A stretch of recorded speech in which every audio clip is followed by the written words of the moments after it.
and welcome to the BLSI Business and Economics series. My name is Andreas Wasmuth and I'm the business convener for business and economics. Now, it is with great pleasure that I have Dr. Gregory Schwartz with me from the University of Bristol on a very important topic, and that is labor mobility in transnational Europe between depletion, mitigation, and citizenship entitlement harm. It has been something that has been on the agenda for a long time, and I know there have been various announcements by the Home Secretary Priti Patel today in terms of migration as well, so that would be an interesting thing that might be a question later on. As I said, it's a great pleasure to welcome Gregory Schwartz to the BLSI. Gregory is a sociologist, as he told me earlier. He graduated in political science. He got his MA in York in political science, and sociology studied, got his PhD from Warwick University in sociology. He's been working for SAGE, and he's been at the University of Bristol for the last 5 years. Clearly, labor movement, labor production, and capital, and the wider political economy are something that is of keen interest to Gregory, and he's written lots of different books and papers on the subject. So without further ado, please let me hand you over to Gregory Schwartz. Thank you very much, Andreas. Thank you very much, everybody, for joining us today, or allowing me to join you. It is a pleasure to be here. It's great to be able to do this kind of outreach activity because, as Andreas already said, this is an interesting topic. I think, well, for me, it's interesting personally from the perspective of my own research and from the perspective of being a triple migrant myself. It's also, I think it's a very topical issue. And as Andreas mentioned, there are lots of currents at the moment which pose a lot of question marks about what's actually going to happen to the nature of transnational labor mobility. In particular, the kind of labor mobility that we study in this paper with my colleague Anja Plomming, who is from LSE, London School of Economics. We are interested in this kind of pan-European migration, and more importantly, the east-west migration, and that is a unidirectional migration from the east to the west. So there are a lot of questions as regards this, primarily because of Brexit. And actually, I'll be talking about some things that should pose some questions about what the implications of Brexit are for European migrants in the UK with the new changes. And there will be some references and some examples here in my presentation where I look at a group of, we look at a group of migrants who are currently already in the kind of position that many Europeans will find themselves in, maybe, in the UK come Brexit, once Brexit comes into full force. So what I want to do today is really to drive the presentation through several questions. And what I'll do at the end of the presentation is I will put these questions up again so people can see them and they can come back to them and maybe ask me to clarify certain things about them or speak to various things that emerge from those questions. Maybe I didn't address them fully through my presentation. I'll try not to take up that much time. Hopefully I'll try to fit everything into the next 40 minutes or so and leave the floor open for questions after that. So these questions are, why has labor mobility increased in Europe during the last 20 years? What is social reproduction? I talk a lot about it in the paper. I'll be able to give you links to the paper later on if you wish to read it. I should say, I say I, but of course it's we. It's also with my co-author. We have written this paper. It's already been published. So we talk about social reproduction. Well, what is it? And more importantly, what is this relationship to the nature of production in Europe? The kind of production system, if you will, that we have in Europe. Where does transnational labor mobility reside in the European system of political and economic governance? In other words, we want to show something special that exists in Europe with regards to transnational labor mobility. It stems from some of the laws and regulations that exist there, but it also stems from some of the kind of political, economic forms of managing the European society. I also want to ask, in what way is labor mobility meant to, and has it in fact benefited Europeans themselves? What is significant about Europe being simultaneously uneven and combined? So European Union is a combination of states. They are living all together, governed by the same rules, but in many ways they are not very much the same kind of players. So what's the role of those differences and distinctions that exist between them in terms of how it interacts with labor mobility? We're going to look at all of that, and you'll see, hopefully, in a little bit more detail, why we've chosen these particular countries and these particular sectors. So we're looking at the interconnected labor mobilities between Ukraine, Poland, and the UK.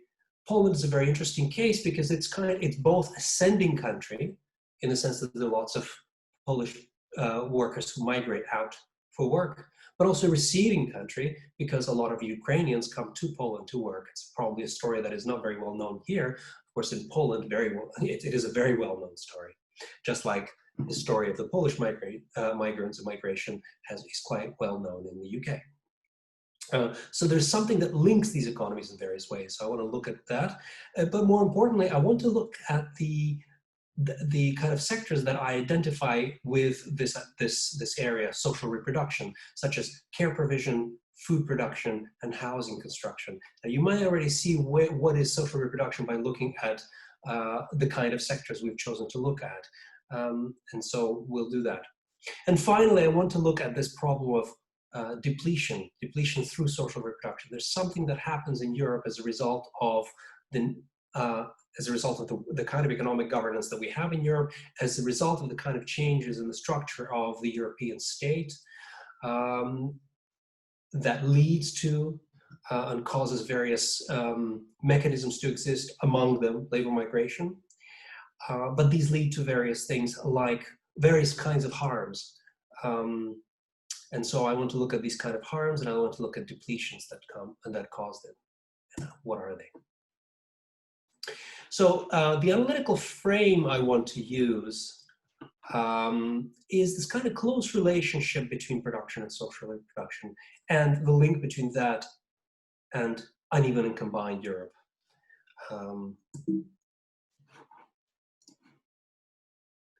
So one of the key things about Europe, I mean, it's not unique to Europe. It's typical of all capitalist economies. But one of the key things about Europe and the European Union as a project, but even for those countries that are not members of the European Union but are closely related and linked to the European Union, is that the Union has proven to be an important mechanism, not just for political settlements, but also for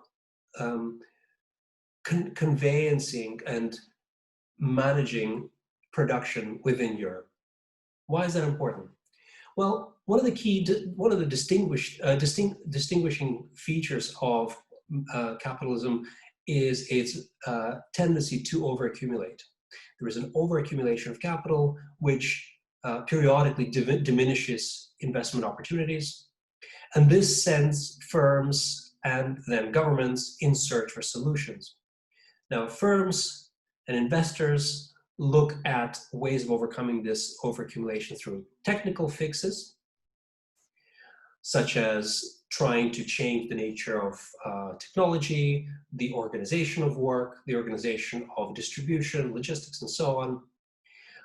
But it also, companies and investors employ what David Harvey has called the spatial fix to the problem of overaccumulation. And the spatial fix is basically when firms try to look at new markets outside of their core domain, where they can seek certain kind of arbitrage between the labor costs that exist at home versus abroad. It's not an unusual story. A lot of people already know about this stuff. But there is something else, and something unique about that. It's not just the fact that wages happen to be lower elsewhere.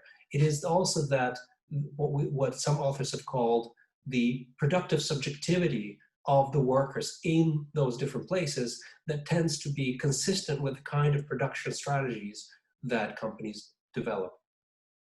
Namely, that workers are able to work faster, longer, harder, putting off certain kinds of needs and demands that may be costly or more costly at home.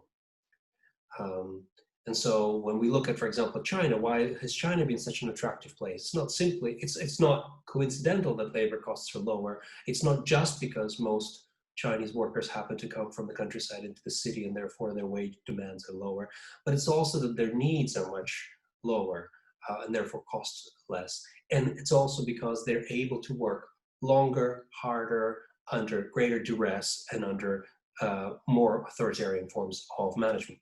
And so it's a similar kind of story that plays out throughout Europe.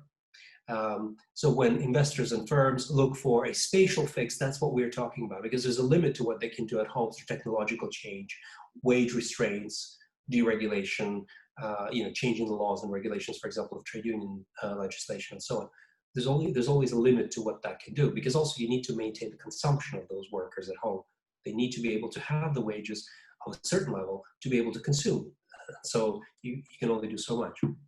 Now, if we look at Europe, of course, Europe itself is this kind of uneven space. So we limit ourselves to the European space. So if we look at Eastern Europe, those countries that used to be members of the Soviet or socialist bloc, those countries that have joined the European Union either in 2004 or like Bulgaria and Romania later in 2007 and Croatia in 2013, so quite late. And then there are those countries that exist within the orbit of the European Union, but which are quite tightly knit with the European Union through association agreements. So Ukraine is a country that isn't a member of the European Union, but it has an association agreement with the European Union. Moreover, it has a deep and comprehensive free trade area, which means the transposing of a lot of its laws, standards, regulation, rules governing investment, rules governing taxation, and so on. And so in many ways, you have other countries like that, Georgia on the other side of the Black Sea, and Moldova, which is just by Romania. Again, both of those countries are neighbors of Ukraine. Those are the only three countries that have a deep and comprehensive free trade agreement and association agreement, which links them closer politically and economically to the European Union. And so they represent a further extension of the European Union, but they also represent a further extension of the scope of that spatial fix that I mentioned earlier on. Now, the crisis tendencies that we see, these kind of periodic overaccumulations and kind of dips in investment, diminishing investment opportunities, and a search for various fixes are also reflected in the area that we call social reproduction. Now, what do we mean by social reproduction? Well, in a broad sense, social reproduction is the ability of individuals and households to reproduce themselves in work-ready states that relies to a considerable extent on the availability of wages of some people in the household that bring the wages in, but also carries out a whole bunch of unpaid work within the household and relies on the availability of non-wage goods, such as government transfers or other kinds of essentially community or government-sponsored forms of essentially production. So if we think about children who need to be produced, they need to be fed. Of course, this process is very gendered, right? We have to keep that in mind. That's what's quite interesting also about the nature of some sectors that we look at. If you can think of a simple household picture where a husband, a wife, two kids, it's more and more rare kind of phenomenon, but there you go. There's a kind of a picture of a family. So let's imagine that both of them bring in some wage, and for that wage, they buy goods, vegetables, goods which are already manufactured, and so on and so forth. But then these still need to be turned into other commodities or other things, not commodities, other products. They either have to be cooked into soup, or they have to be put together, they have to be organized in some ways, if it's clothes. So a lot of the kind of production that takes place happens in the family and it goes unpaid. In other words, this is the stuff that the employers never have to pay for, but it's important because they rely on it to have those working and those associated as with the household as consumers in the kind of state that allows them to buy the right things, make the right kind of choices, respond to market signals, be educated in particular ways. All of that stuff goes unpaid. So that combination of the waged economy and the unpaid labor and the non-waged goods that are transferred to the households, those are what we call social reproduction. And the kind of crisis that the economy experiences in the sphere of production are reflected in the sphere of social reproduction. So if you think about it, if the wages are not coming in on a regular basis, if there's a lowering of wages, if certain kind of if there's a kind of a restructuring going on in the economy and certain sectors disappear, all of a sudden that really represents massive problems for social reproduction. Likewise, when there's a shift in the nature of skills and the nature of labor market participation, we've seen this in Western Europe much more over the last 30 years or so, where women are on par with men in the kind of labor market participation. What it means is that there's less and less time to do all that what would have been free labor in the household. And so there's a greater reliance on the availability of these kind of forms of labor as commodities. So let's say women who would have been cooking before are unable to do it because they work now, but they can buy ready-made meals. Other women in the factories have to cook those meals. They have to prepare them on a kind of industrial scale. And so there's a very close link between social reproduction and production, in the sense that what we see is that there is and in fact what we've seen in practice empirically in the last 30 years or so is an increased commodification and a marketization of areas of social reproduction. It's what Nancy Fraser has called, or she's asked the question, what happens to social reproduction when it is commodified all the way through, right? So more and more areas of life are not simply done for no money, they all have to exchange money. So it's not just mother and father who go to work and have to buy ready-made meals or have to do a takeaway, Deliveroo, etc.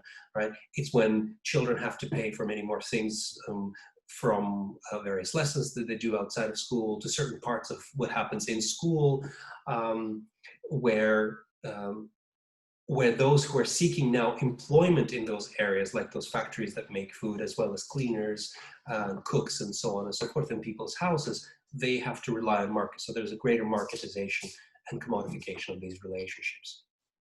So there is a very close link. And so whenever crises happen in one area, they entail the crisis in other areas. But by crisis, of course, I don't mean breakdown, I mean restructuring, opportunities for reinvention and reform. And so essentially, we see the kind of continuing change of the European Union and Europe generally over the last several decades, with the continuing reshaping of family, with the continuing reshaping of the nature of social reproduction, and continuing marketization of society all the way through, greater and greater reliance on markets. But the European Union has not proceeded in exactly the same fashion. Now, we have also a very differentiated kind of European Union. On the one hand, we have the Eurozone countries, 19 member states, EU 28, it's going to be 27 after Brexit finally happens. I mean, it has been formally, de jure it's actually happened, de facto it's not happened yet.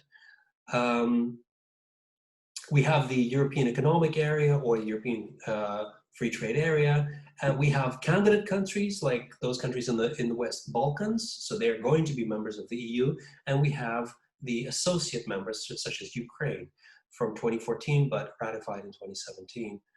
And between all of them, we have inequalities.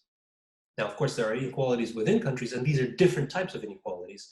The nature of inequality in the UK is very different from the nature of inequality in Poland. To give you one example, we have a much greater area of social care So social care occupies a much larger share of the domestic economy in the sense that it is commodified to a much greater extent. We have homes; they are paid for. A lot of people make investments into privately owned homes as investors. A lot of people put their pensions into being there. When they're older, a lot of employment happens there. In Poland, that sector is not very well developed because a lot of family strategies are still relied upon to shore that up. And so employment in Poland in the sector is not very high. So that's the nature of inequality in the countries in terms of the structure of the economy, but also in terms of the nature of inequality. The degree of inequality in Poland is much lower than it is in the UK, where we know the inequality is much greater. But we also have a variegation in the nature of the institutional change that has happened during the same period. As I mentioned, East European countries, of course, were part of the Eastern Bloc, the state socialist countries. They had undergone major changes in the 1990s. Much of that was very painful. It involved massive shedding of a lot of the kind of formerly state-owned, not only state-owned enterprises, but of course, a lot of the areas of provided social security. Much of it actually, because it was tied to enterprises. Unlike in the West, unlike in Western Europe, where things were delivered by the state, a lot of social benefits and social care provision of various kinds, which is generally kind of a keeping of the social nets, safety nets, they were done by enterprises. So enterprises were kind of executors of a lot of the kind of social safety nets in the country. When those enterprises were restructured, we saw a collapse of the social safety net system and its replacement by state-delivered ones which had not matched the levels of those that existed before. That's not to glorify them. They were never really very good, and they in many ways were inferior to that which we had in Western Europe. Nevertheless, it means that the inequality between the European states, between, say, France or UK even, and Poland on the other hand, Ukraine on the other hand, is that those countries in the East are far poorer in their social provision than we are. And so labor mobility emerges as a kind of a market mechanism that emerges out of all of this, where people are, well, just to kind of summarize it really, people in Eastern Europe are seeking ways not simply to have an income, not simply to go for wages that are higher. So for example, Polish workers seeking higher wages in the UK.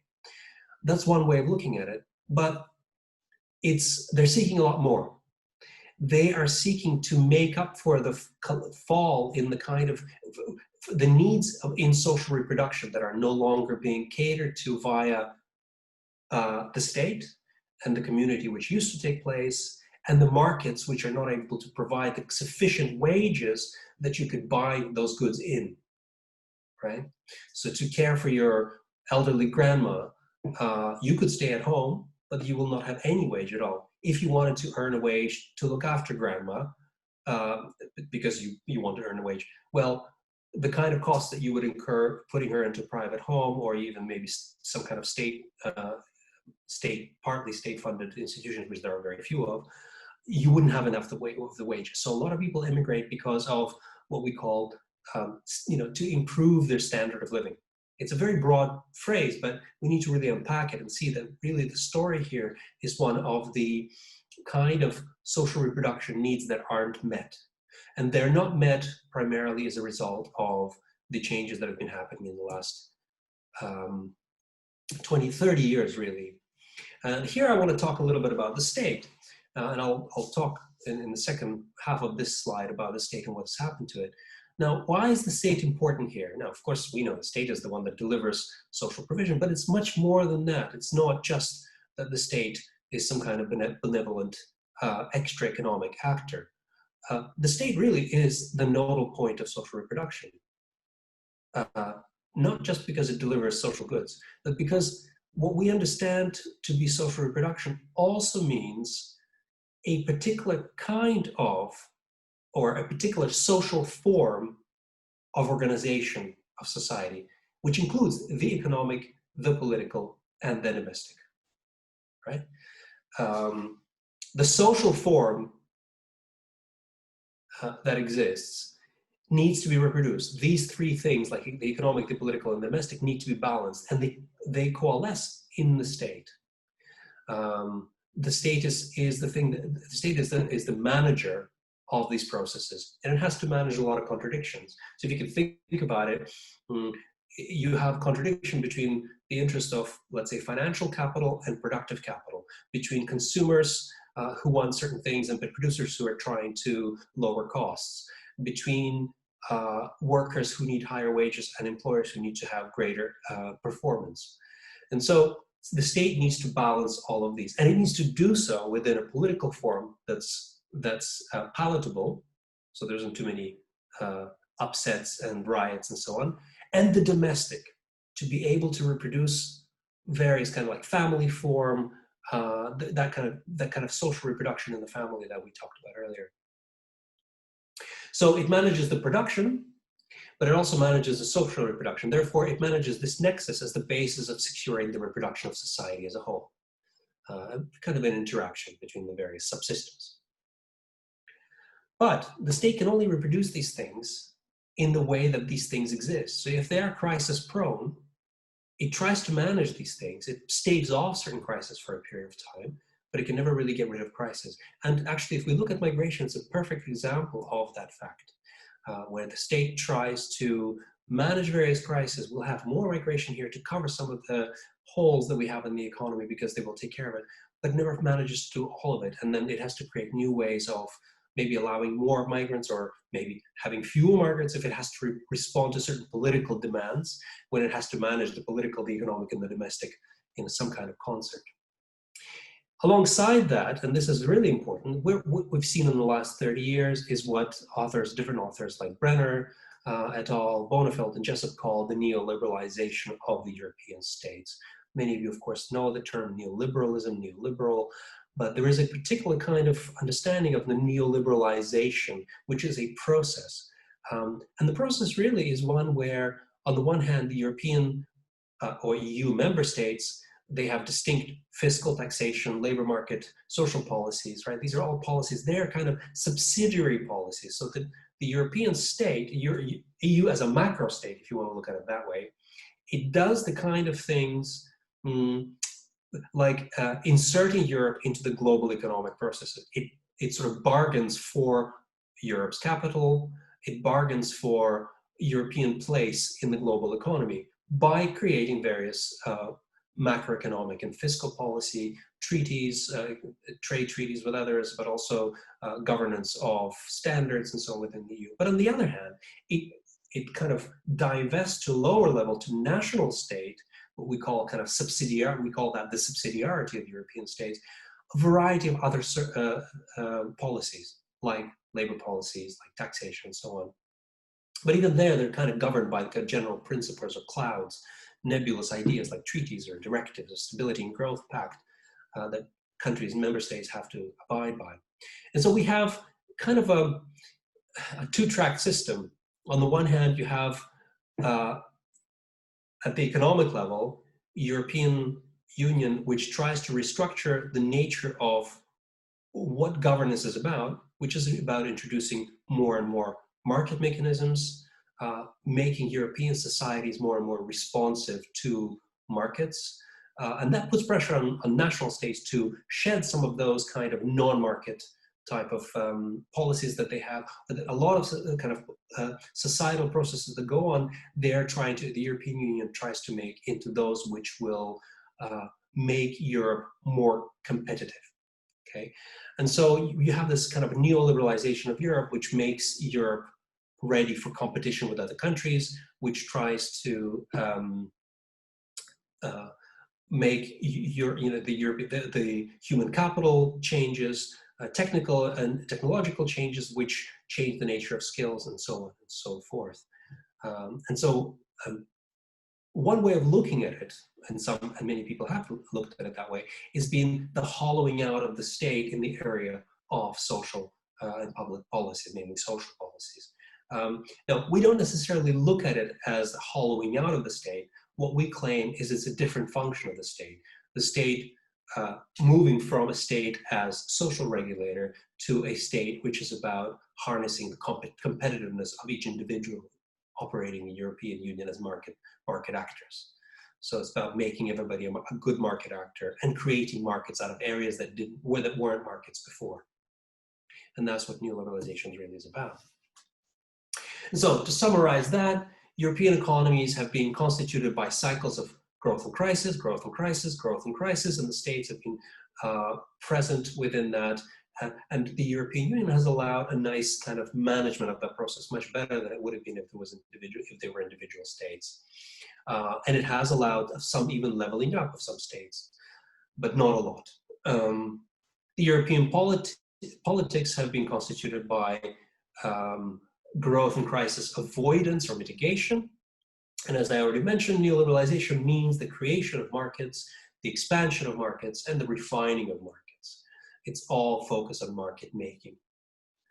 Now, what we want to say about labor mobility within this matrix is that really labor mobility is itself a kind of market response, individual and household level response to the kind of inequalities that have emerged within Europe between East and West, between South and North, between Europe that is more technologically advanced and less technologically advanced, between Europe which has greater investment into social services and lesser investment into that, so different tracks of Europe.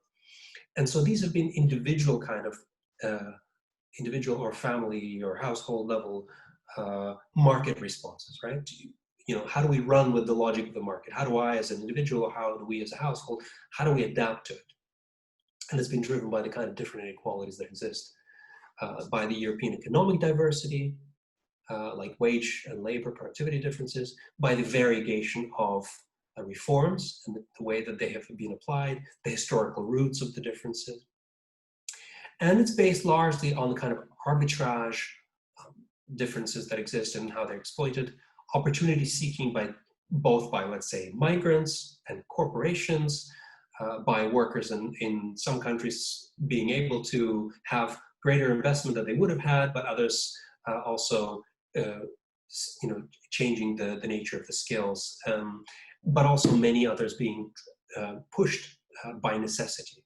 So people having to take certain jobs where before they didn't need to have a job because they didn't need to have a second income, for example, to make the household tick. Now they do, and and they have to respond to these kind of pressures, and thereby create more and more commodity exchange. So let's look more closely at these different countries. So here's a picture of Europe. You know what that is. The UK is going to be something else soon. So it's strangely enough, it's a different color on there, but it's more looking at the at EU and how it interacts with other countries in the different matrix. So the UK has a population of about 65 million. Its GDP per capita is $42,500 US.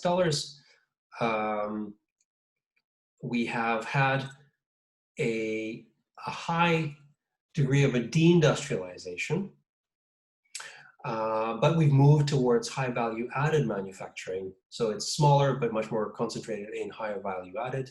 We've had de and re-skilling. So we've had de-skilling in some areas where we essentially have a lot of the economy occupied by personal services, for example, but we also had re-skilling. A lot of manufacturing has been now transformed into higher skilled services which require higher education. We have relatively high wages by European comparisons. And of course, the nature of our economy is such that we have an expansion of financial and legal services that they're very, they're quite prominent in our economy. Labor market is very flexible, which means we are able to adapt to changes very quickly here. It means that people can do short-term contracts, we have a variety of, changes of jobs and so on.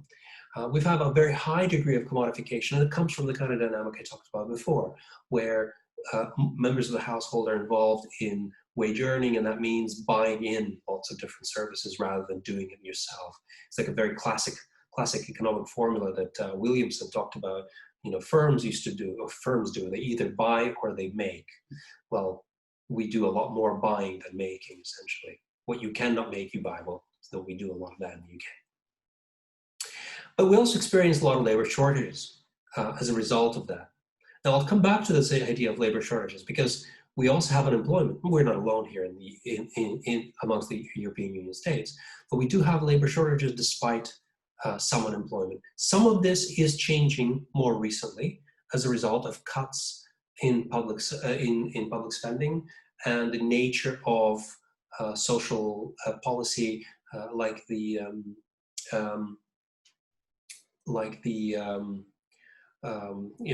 changes in the job centers, the changes in the nature of the kind of work people are forced to do if they don't, if they're not looking for work, or if they're not capable of finding work, work will be found for them. So some of these things are overcoming some of these labor shortages, but not to the extent that is necessary.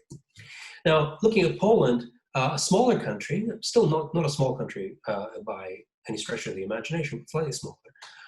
The GDP per capita falls it's almost half of that. They also have had quite a significant extent of deindustrialization, but the nature of that restructuring has been a shift towards more of the FDI-led kind of manufacturing. So a lot of the manufacturing that's still there is oriented towards export to the European Union. We have a very skilled and socially developed workforce, which is to say workers are educated by the state. Many have retained a lot of the skills that were supplied earlier on at the beginning of the transition period. The older workers are still trained in the socialist period and have received retraining on the job because manufacturing has not, so it's contracted, but it's kind of still there. You have, rather than labor market flexibility, you have labor market segmentation. So you have basically kind of a dual labor market with some people in permanent, long-term, skilled, better paid employment, and a lot of the kind of what people call junk contracts. There has also been a retraditionalization of women's participation in the labor force. And that's been called by the increased social reproduction pressure. So what I mean by retraditionalization, the state has basically been doing the kind of social transfers that encourage women to stay at home with the children. So they provide transfer for the woman to stay at home with the child rather than funding childcare facilities so women can be at work, for example.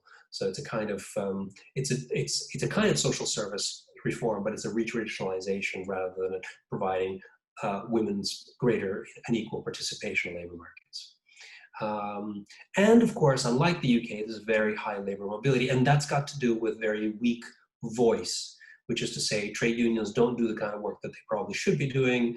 The nature of wages, therefore, is quite low, and so workers exit instead of voice. This is a classic problem in sociology and political science. When voice is weak, exit is the consequence. This has, of course, helped Poland by the opening up of the EU markets.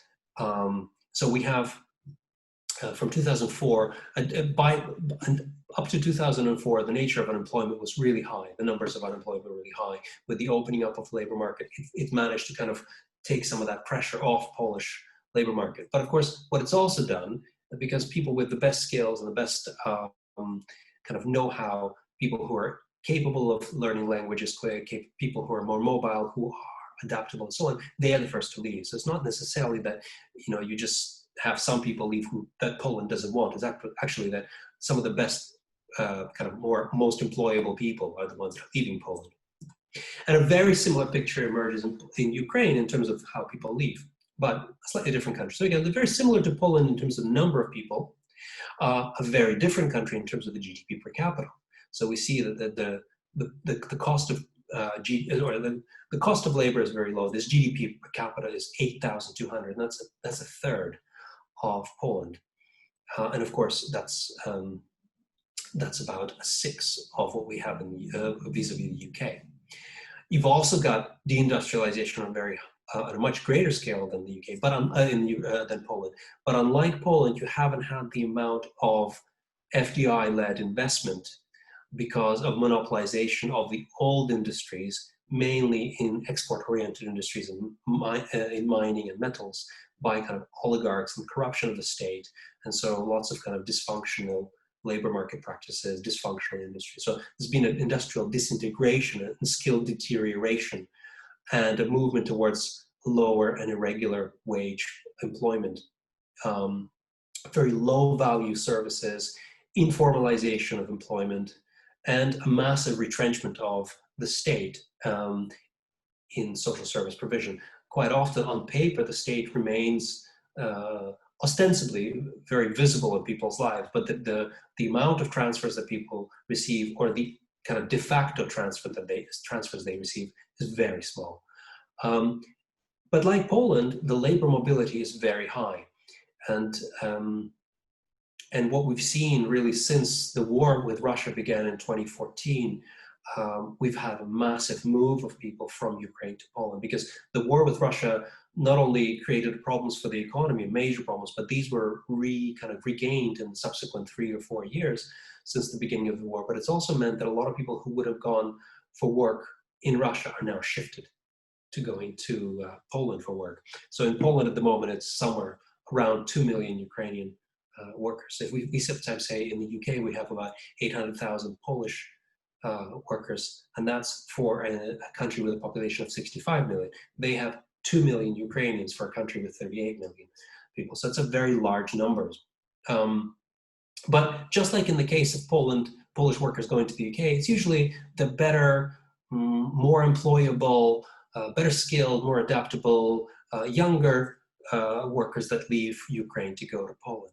Now, the way that Poland manages the nature of the Ukrainian migration is not the same as what we have with Polish workers to the UK. Polish workers to the UK, up until recently, of course, are treated like citizens, and therefore they have exactly the same treaty rights in terms of labor market participation, and provided that they have employment, are able to use social services. Ukrainian workers receive work permits. They're third country nationals, and Poland has a specific program which every year revises it and looks at the number of permits it wants to issue Ukrainians. I mean, they do it for Ukraine, Belarus, Georgia, and Moldova, and I think Azerbaijan, but 99.5% of those people are actually Ukrainians, simply because Ukraine, A, is a very large country compared to those other countries, and B, because the nature of migration is much higher from Ukraine. So there's a very different kind of phenomenon here. And this affects the nature of the kind of social reproduction needs and social reproduction postponement that some of these workers experience. So the Ukrainian workers have no rights, no social rights vis-a-vis Polish workers in the UK. They cannot draw on the state. Their employers have to provide insurance for them by law, which is good. But it's only tied to your place of employment.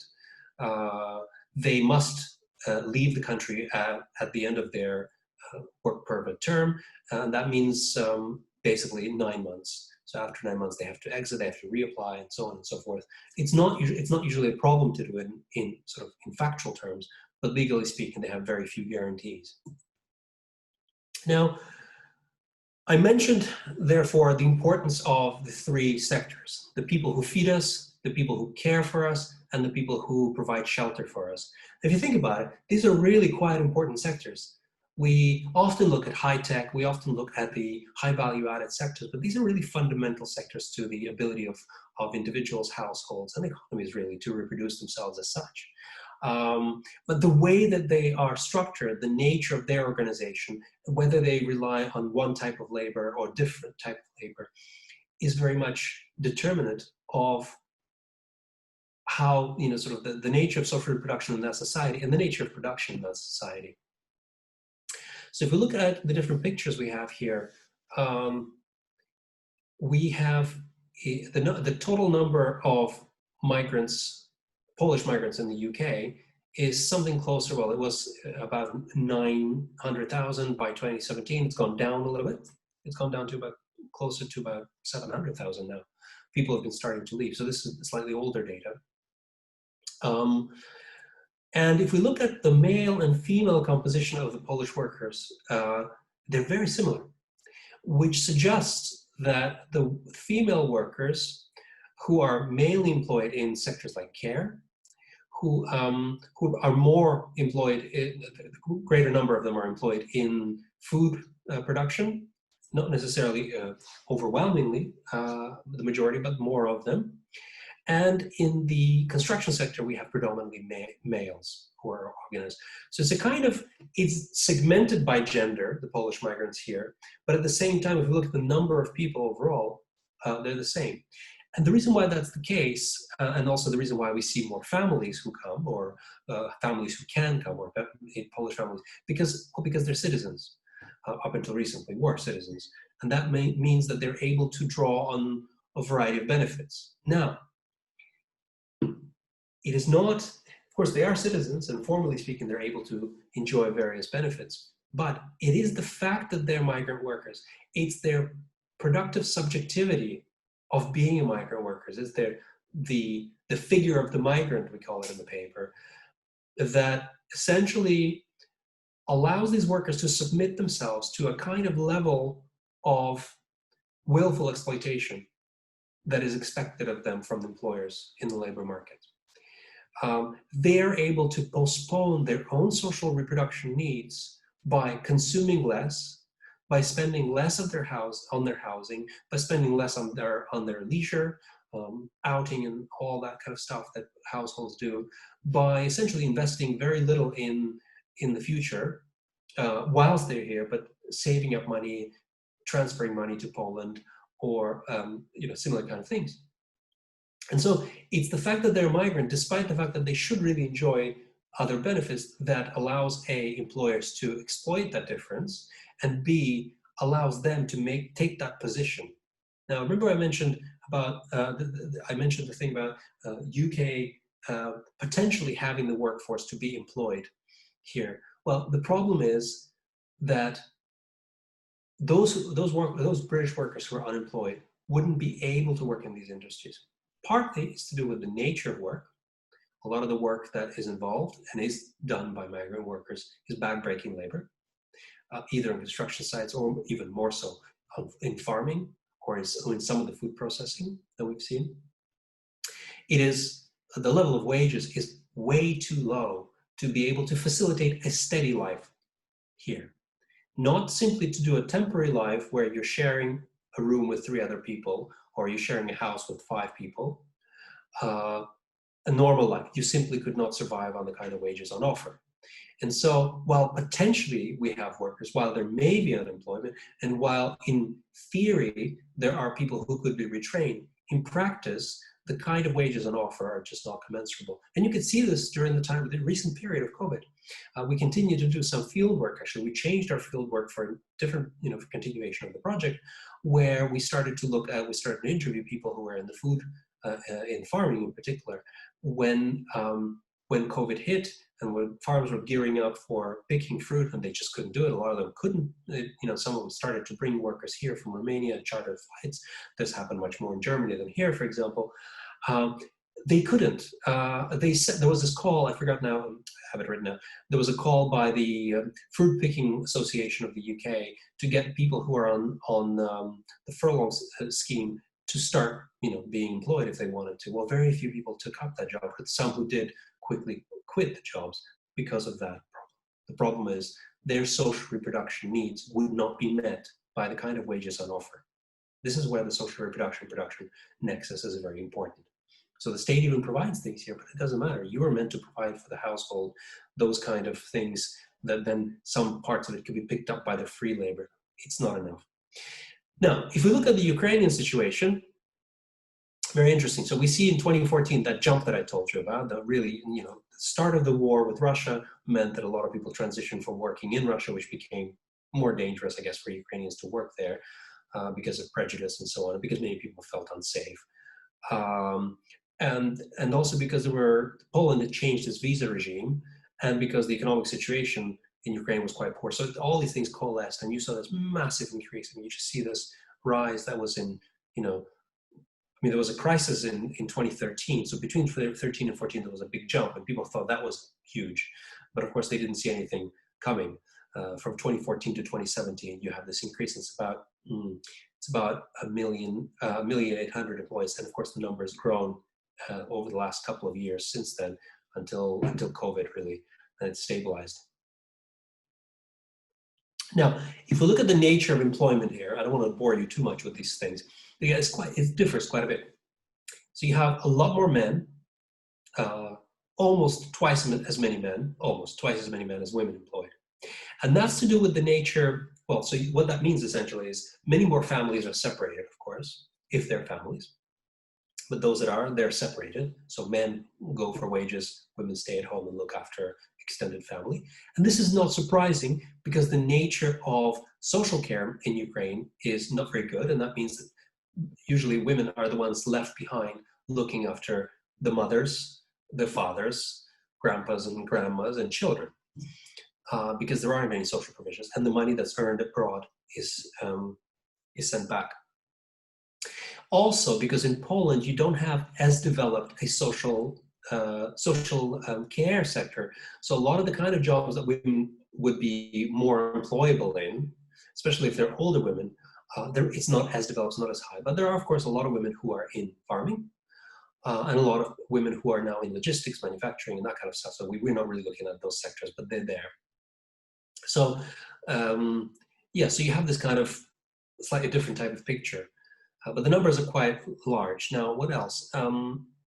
It also means that the kind of insecurity that you find in the labor market because of the visa regime, because of the status of third country national rather than a citizen, means that only one member of a family at a time can really afford to do this. So where I talked about the Polish migrant worker figure being quite prominent here, despite the fact that formally and even practically you do have the rights here as a Pole who's working in the EU. In Britain that was a European Union member, you have none of that in Poland at all. And so very often people are not able to take those kind of risks. We have some interviewers, actually a couple of couples. So they are couples, older couples. They have kids, fully grown kids, still back in Ukraine. They both came to Poland. She was working in an elderly care home, and he was working as a construction worker. So they're still not so old as not to be able to work. They're in their early 50s, but they already have grown kids, and they're looking after the house and so on in Ukraine. So a very different kind of picture, but I think the takeaway point here is about the kind of depletions that this is bringing about. This is where we talk about depletion. The depletion that the Polish workers are suffering here is the depletion of social reproduction. Their certain needs are not met by the nature of the kind of wages on offer, but the differentiation that exists within the European labor markets by the fact that they're migrant.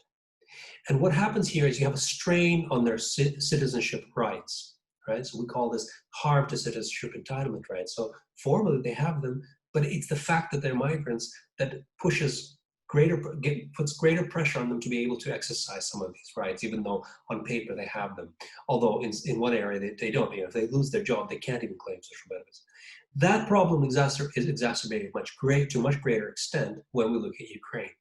And I highlight this point because what we when we look at Ukrainian workers in Poland, because what we have with Ukrainian workers in Poland is what we're going to have in the UK after Brexit. All the migrant workers who are going to be here are going to be in exactly the same position as Ukrainian workers are now in Poland. They're going to be non-citizens, right? We want them here. We want them for their labor, but we don't want them here as citizens. That's the kind of the government message. Please come. We have a shortage of skills.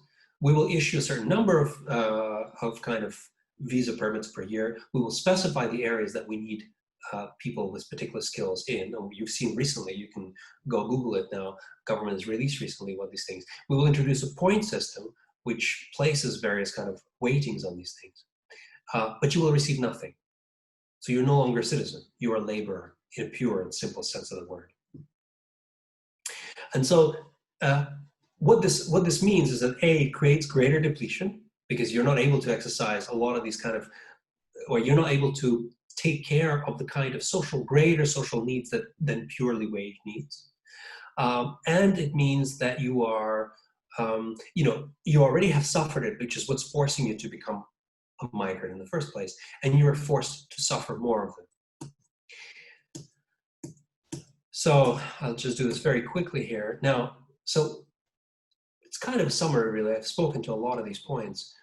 We have qualitative shortages of labor in the UK. There are qualitative shortages of labor in Poland. Ukraine's actually in a really bad situation because it's going to have, and it already has, shortages in a lot of these sectors. The only thing that's preventing these shortages from showing up is still a relatively low level of foreign direct investment. So people are not able to get the work and therefore they emigrate, but there is also shortages developing now in areas, and the nature of wages and offer in Ukraine means that workers are not. So we were doing another project that I have where workers close to the Polish border, despite some initial investment by foreign companies in the automotive sector, workers quit very often, very quickly.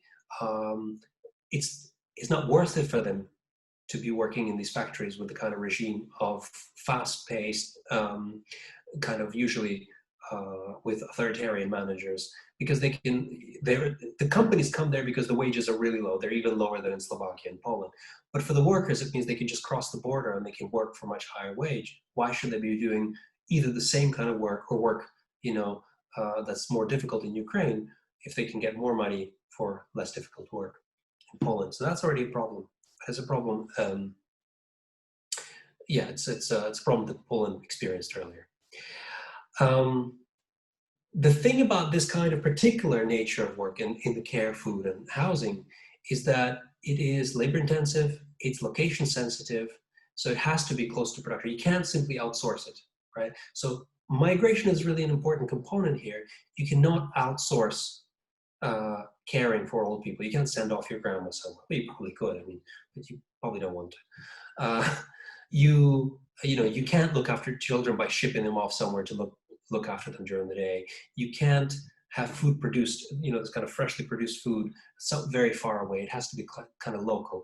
You are not going to allow all the fields to go, barren and not looked after just because you can't be doing farming and just importing the food. Although who knows, maybe under Brexit we'll notice that we'll be importing a lot of cheap food from the US, and maybe our fields will just be turning into bushes and weeds.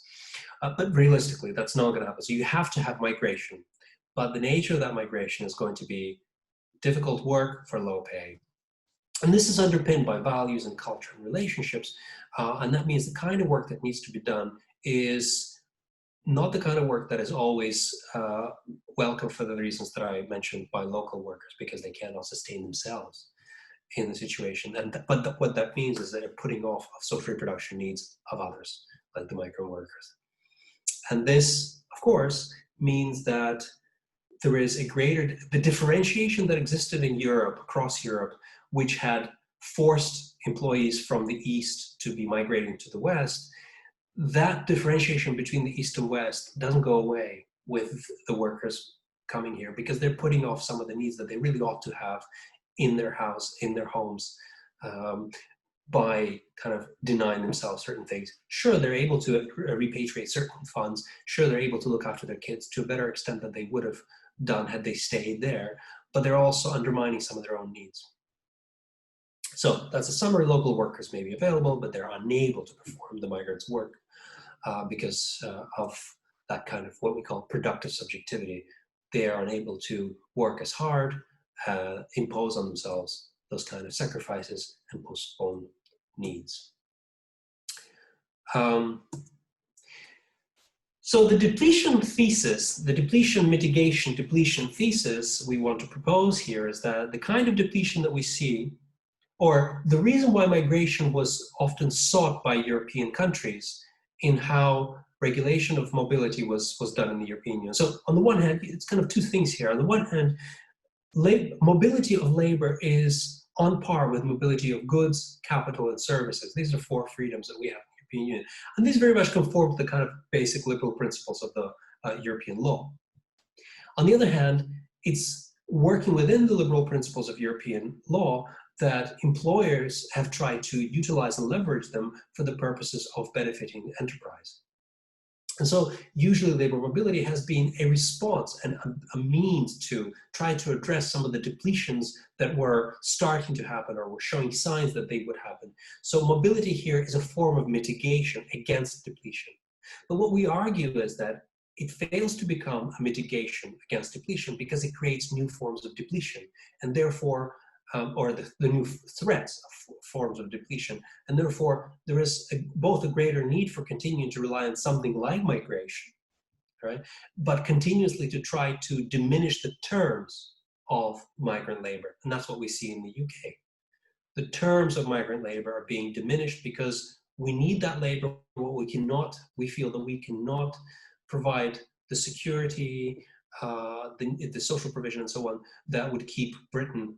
I mean, this is one particular approach to it. It's not the only approach, but we feel that we cannot do it without further reducing the cost of that labor for us. But what we're also doing is we're further differentiating between different European states. What it does is it creates, in the first instance, a harm to citizenship entitlements, even for those who have citizenship rights, but it does it to a greater extent because it simply prevents citizenship entitlements from coming about. So if, citizenship entitlements are basically kept back as something that ought to be sought by governments for employees. So labor is kept as labor and citizens are kept as citizens. And that's a really big problem for a European Union, even for a European Union, but also for us if we want to continue to claim to be a liberal democratic society.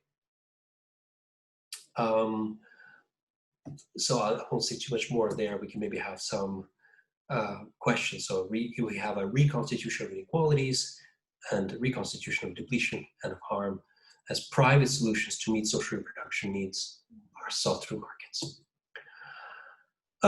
So some of our conclusions are that through this process of transnational European East-West labor mobility, we have first the fact of uneven and combined, and therefore unequal Europe, but we have its reconstitution. Remember at the beginning I asked the question, what is it that gives rise to the need for labor mobility? Well, what gives the need for labor mobility as a form of mitigation against depletion is the fact that there are these depletions. Depletion is a thing that is threatening Europe because it engages in greater and greater neoliberalization of the state, reduction of state involvement, and falling, essentially, relative wages in historical terms. And so it relies on the inequalities that exist, employment and labor mobilities in those areas that are fundamental to reproduce ourselves as society, such as care, food, and housing.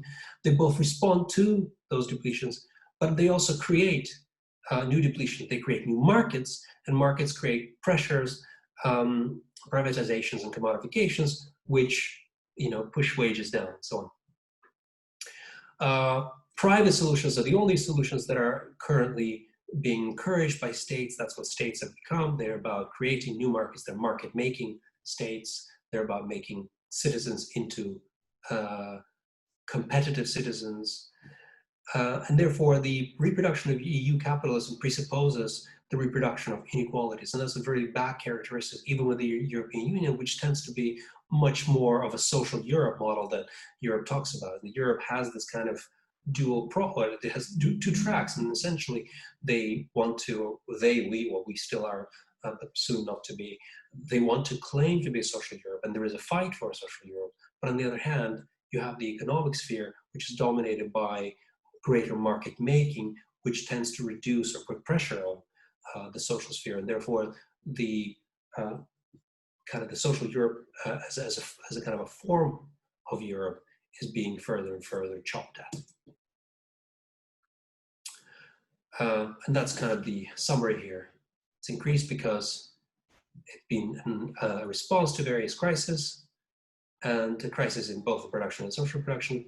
It's been a means to mitigate against possibilities of depletions, but at the same time, it has failed to fulfill the different parties' hopes, both the employers and the workers who migrate. European states have become more concerned to extend the operation of markets in those areas of social life.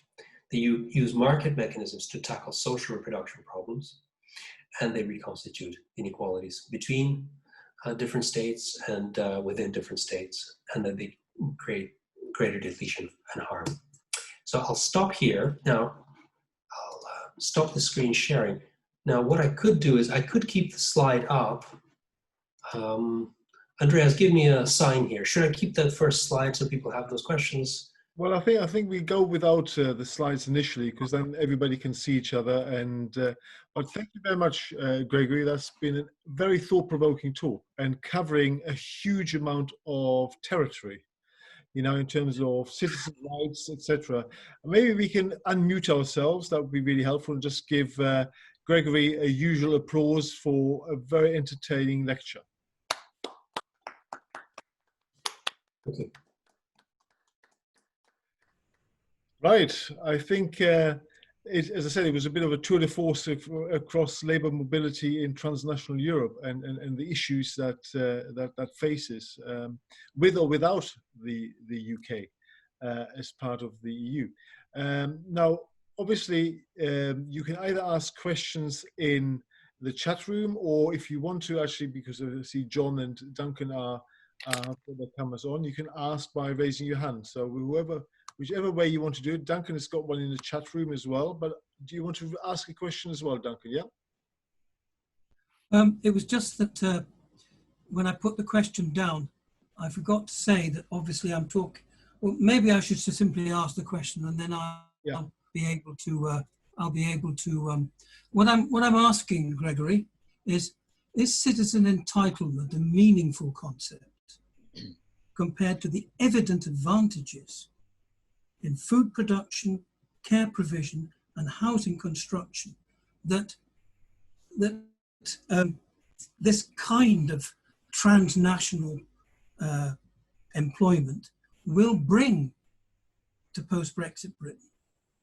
I mean, what I'm saying really, aren't you in danger of creating a kind of cloudy concept of citizen entitlement when in fact this is not really part of the life of people living in the Ukraine and in the Poland in the way in which it is in this country? So I'm not sure what you're asking. I mean, I understand what your question is, but in some ways, I think, so in a sense, we could say, well, okay, the reason why Polish people come to the UK or, and presumably will continue to come, even if they have to become visa holders rather than just citizens, and Ukrainians coming to Poland, is that they don't come there to be citizens. Is that what you're essentially saying? Right? No, what I'm saying is they come because in the Ukraine and in Poland, more traditional structures to the family, right? And therefore a different kind of social reproduction is taking place. What I'm questioning is do you really have a conceptual equivalence between social reproduction as we understand it in the UK and social reproduction as we understand it in the Ukraine and in Poland? Yes, okay, so I understand. So conceptually, the social reproduction is the same, because if we, our understanding of social reproduction is about first of all, it's about the ability of the economy to reproduce its own social form, which is to say that wages are the dominant thing through which goods are obtained, and that a portion of how people and goods are produced is done outside market transactions.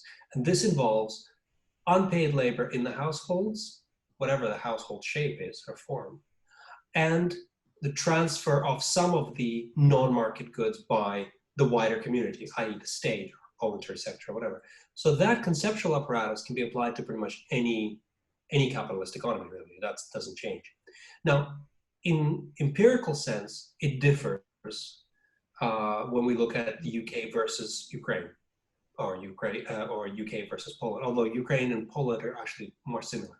And that has to do, indeed, with the nature of the structure of the economy, the skills that are necessary for those economies, and so on.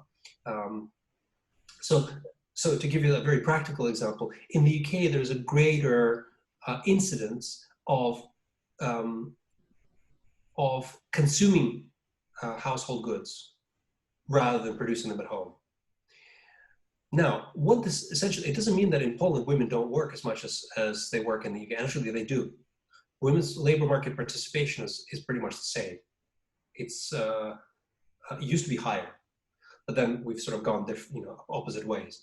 The point is that the people's wage levels in Poland are so much more low that they have to use more of their free time for those things that we here don't have to do.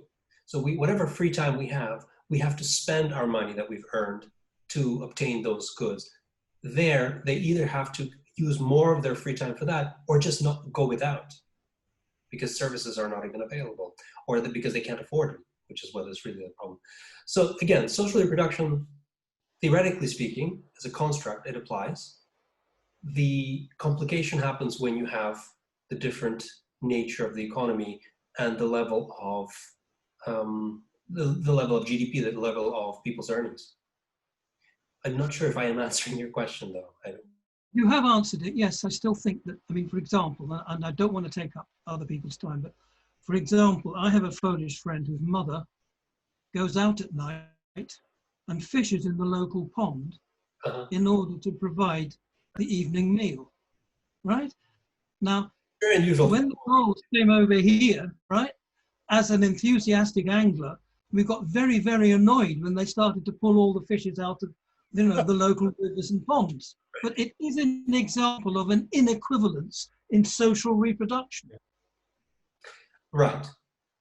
Okay, so yeah, so I mean, that's the point. I mean, the point is, it's about how do you reproduce society in the form that is livable in any given point. So yeah, so they use other means to do it, including migration. Okay. Thanks very much indeed. No, thank you for the clarifying that. Good. John, you had your hand up as well, so. Yes, I did. Thank you very much, Greg. A very interesting talk. I've got one sort of clarification question and one sort of slightly broader question. The clarification question is, I'm not quite sure I understood what you meant by depletion. It's obviously a sort of technical term in the context in which you work. I wondered if you could just explain that to me. But the more substantive point is, I think you were implying that it's a sort of European policy to encourage transnational labour mobility. I wonder whether that is, well, first of all, maybe you weren't, but I wonder whether that is the case, or is simply a consequence of the fact that different economies are at different levels of maturity and success, you know, and it just follows. And I thought that the European policy was more based on moving money to areas to help those economies that are maybe less successful grow more quickly. And I'm thinking there of structural funds, you know, where funds are invested in those parts of Europe. Basically, there are transfers from the richer parts of Europe to the poorer parts of Europe, with a view to trying to rebalance the economies. You know, and then maybe the knock-on effects of that will be that in due course there won't be quite so much labour mobility. But I've never thought that it was an explicit European policy, and I wondered about that. Okay, so there are three questions, right? Depletion, mobility, whether it's a policy, and function of, you know, what pushes, whether it's, well, it's not three, it's two questions, really. So depletion, yes, it is. It's kind of a technical concept that was introduced by two lawyers, and they were legal scholars. They looked at, and that's why it's tied to the idea of citizenship harm, actually. So citizenship harm is one of the harms that emerges out of the depletions. So the idea of depletion, the way it works, is essentially, it's called depletion through social reproduction. Is that social reproduction, when it is affected by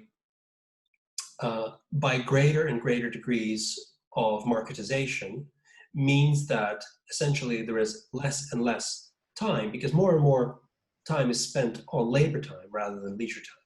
So we go from that kind of basic division. So the more time is spent on labor, on paid work, right, the less time there is to do all kinds of other activities, including unpaid work, but also leisure and so on.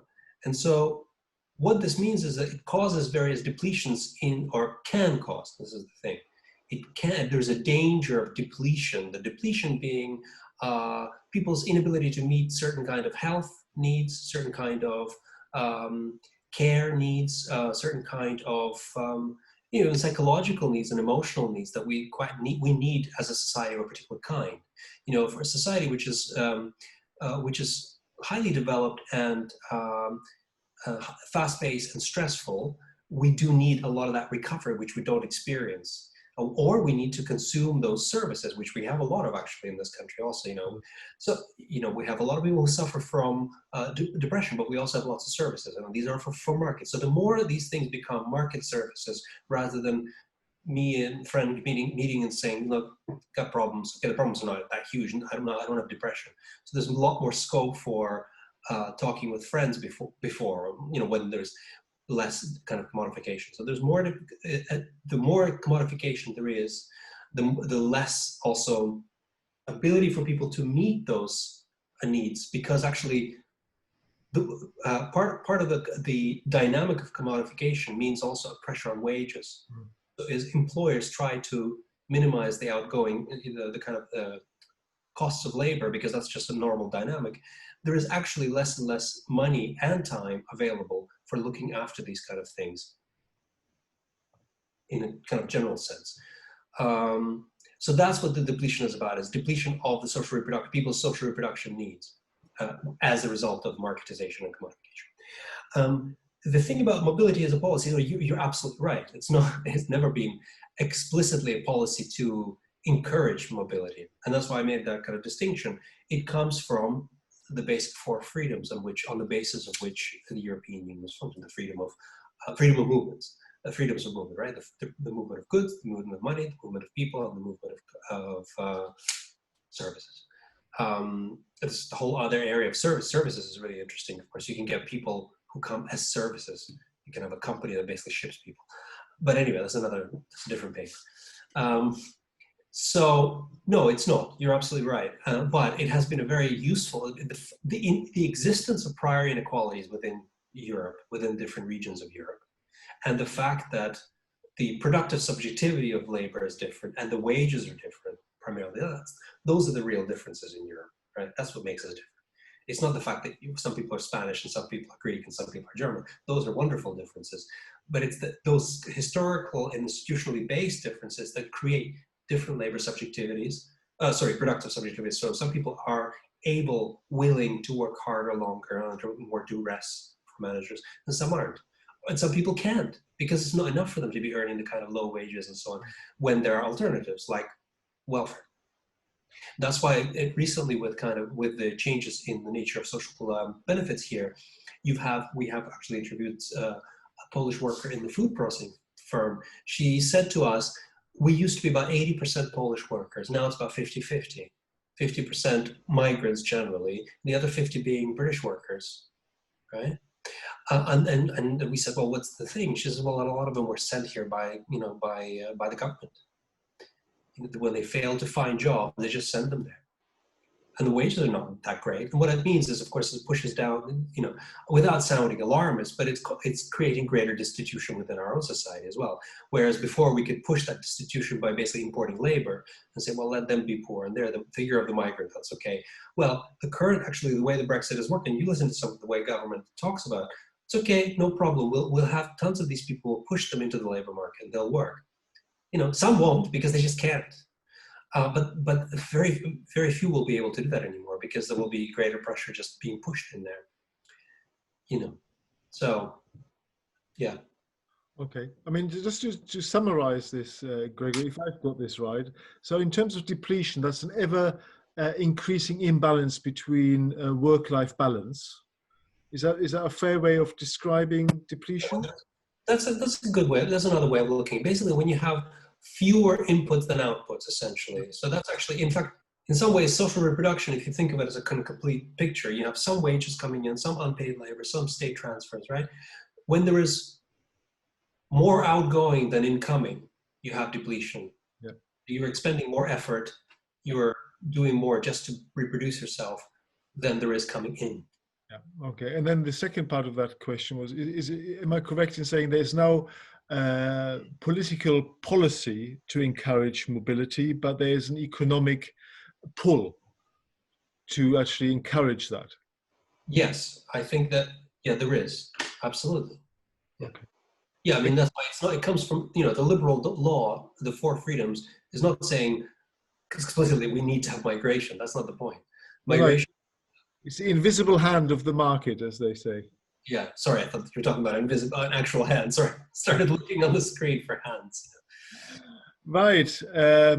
Who Yeah, else wants to if I ask? may, Andrea, just my Yes. other point was that, oh, it's not another point, but structural funds are supposed to reduce those imbalances over time, as I understand it. That, you know, that's what Yeah. they're trying to do. That's why you see roads in Greece and Yeah. The structural funds are an interesting issue. I mean, of course, I'm sure that others want to ask questions. But structural funds, Eastern European countries received them, and they did receive them even more, of course, at the beginning of their membership and prior to becoming members. But you know, they actually pale in comparison to the kind of benefits mature capitalist economies of Western Europe gained from access to labor and, in other words, for foreign direct investment that these countries facilitate and their workers facilitate in places like Germany and the UK. So it's much better. So, I mean, the Greece is, of course, is a perfect example. German banks benefited enormously. They lent them money to buy German-made high-tech goods, and then, you know, they collapsed. I mean, it doesn't. You can't have an economy that simply relies on that kind of dynamic. Okay. Thank you very much for that, John and Gregory, for the answer. I'm just looking at the chat. There's not many more questions from the actual audience. Does anybody want to ask another question before I ask one of mine? Everybody else is on, apart from Duncan and John, are on mute. So I assume until you unmute yourself that you don't have a question yourself.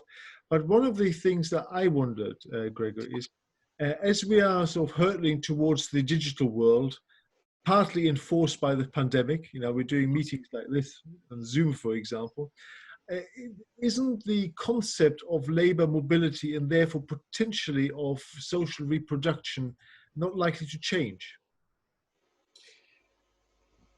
That's a good question. I mean, is it not likely to change, or is it likely to change?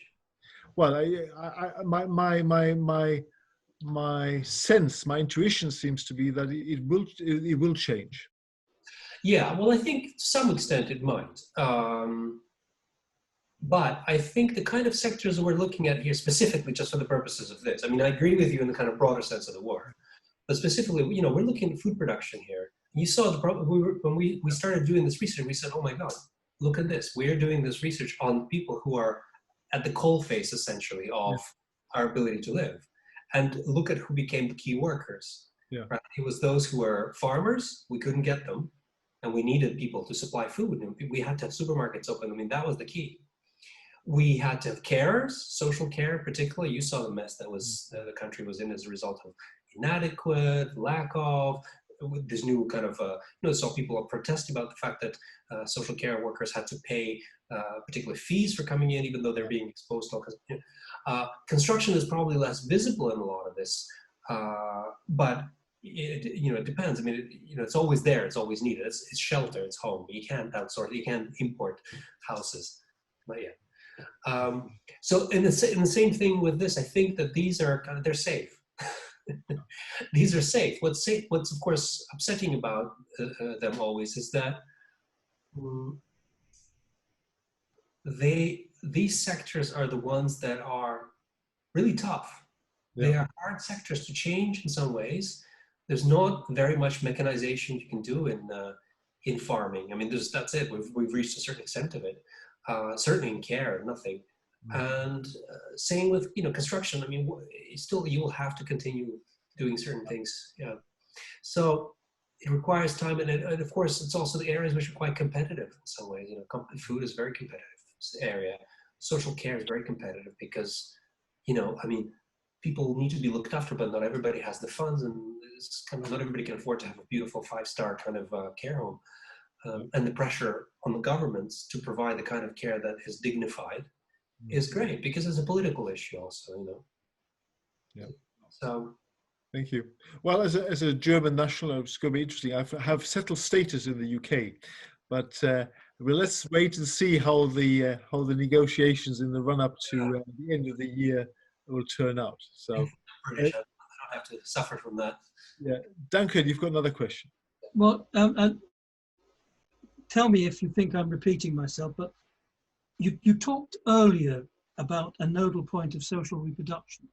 Mm-hmm. You mentioned, I think when you were talking about social form, you were talking about it having an economic, a political, and a domestic dimension, a kind of triangle where one is in proportion to the other. Now, what I'm questioning is the idea that social reproduction is some kind of socio-economic universal that, you know, if you look at the world, then you know, there has to be a consistent level of social reproduction. Whereas in fact, I don't think the concept admits of that kind of universality. I think that there are people living lives, providing for themselves in many ways, what the state does not provide, and actually, in many ways, are possibly leading happier lives. Oh, the people in this country whose I agree where state intervention is such that, as you mentioned problems of mental health. Well, we have an increasing problem and increasing intervention, as you yourself said. Yeah, yeah. So I think I'm getting what you're saying. I think, yeah. I mean, I guess there is a kind of a certain undertone in what I'm saying is like, look, these people are not getting the whole, you know, the whole 9 yards. You know, they're basically being deprived. And I guess there is a certain sense in which I'm doing that, because I suppose as a social scientist, I'm kind of comparing things, and I'm trying to say, well, this is Europe, right? You're supposed to have, you talk about social Europe, and I guess in some ways, in the back of my mind, I have this idea of a social Europe, and well, why if we have certain kind of aspiring standards, why are these differences, and how it is why is it, you know, for me, it's not okay that there are these kind of inequalities that exist, because they're not just simply a question of choice, and that's the point. So I can be very happy with consuming very little, and I actually don't consume very much, and other people consume even less than me, but other people want to consume. So that's all fine. These are individual choices. I'm talking about kind of non-individual choices. I'm talking about the kind of structural inequalities that exist within the European Union, which are, you know, if I want to be consuming more, but I'm not capable of doing it because of things that are, despite my effort, beyond my ability to control, because I'm from a particular country or because I happen to be somewhere at a particular place and time, then that, you know, that becomes a problem. And that's kind of, these are the kind of things that we study. I mean, we study inequality, we study social problems. That's what sociologists do. So I agree with you. Yeah, you know, social reproduction as a concept, I think it is, you know, it's universally applicable. You can, I mean, well, maybe not universally, because it's applicable within the bounds of a capitalist society. Right. But there are different kinds of capitalist societies. One more. That's what a capitalist society would want. But anyway, thanks very much. I don't want. Yes, that's what capitalist society would want. I mean, of course. Yeah, we can critique that. But I think we have now actually exceeded the watershed moment. We're now already after 9 o'clock, so I think we need to draw it to a conclusion.